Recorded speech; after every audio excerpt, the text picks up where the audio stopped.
More and more Netflix users are expressing their concerns and their confusion over the streamer's crackdown on password sharing.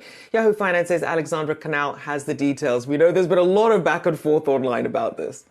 Yes, Rochelle, and I've received dozens of messages from concerned Netflix users. Netflix has said that what's been released so far in regards to the password sharing crackdown is only applicable to the announced countries. So remember that nothing has happened in the U.S. just yet, but countries like Canada, Spain, Portugal, Costa Rica, among others, are currently in the midst of this crackdown. So here are some of the biggest concerns from our viewers and readers. Jeff K. writing, quote, "I understand Netflix's desire to stop 5 friends that don't live together sharing one account log in, but that is how they built their business. Families with children away at university would be considered part of the household under the stats can definition, since their primary residence is still with their parents." Now, that is not necessarily true, because Netflix defines a household as those that actually live within it. So that could be roommates, it could be a family, but if you have kids that are studying at college that are away from that primary residence, under the terms of Netflix's rules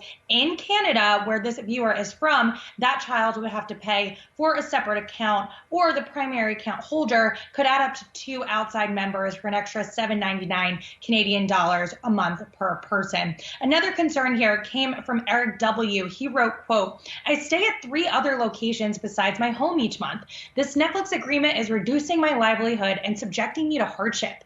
Netflix has made new agreements with actors and film production companies and piggybacking on consumers to pay for their deals through these agreements." Now, if you are a snowbird and have multiple homes, you can in fact change your primary location through the Netflix app, so that is not an issue. You could also travel and watch Netflix from your hotel with particular access codes. So it seems like Netflix does not want to make it harder for the actual account holder to access their subscription. And then finally, one more point here from Amanda G. She wrote to me, quote, "If the policy change makes it that we would have to pay full price for a subscription, we would not add the service. The reality is each subscription service provides limited options at this point, and frankly, I believe people will be returning to illegal downloads. Netflix was a draw because it meant we could get rid of our overpriced cable service. At this point, by needing multiple streaming services, it will end up as being as expensive as cable." She understands that the business wants to make a profit, but she does believe that at the end of the day, this is going to be a net negative. And this has been a continuous concern among subscribers, given how many services are currently on the market. So a lot of questions right now, very few answers, but definitely something to keep an eye on as we get closer and closer to that crackdown in the U.S.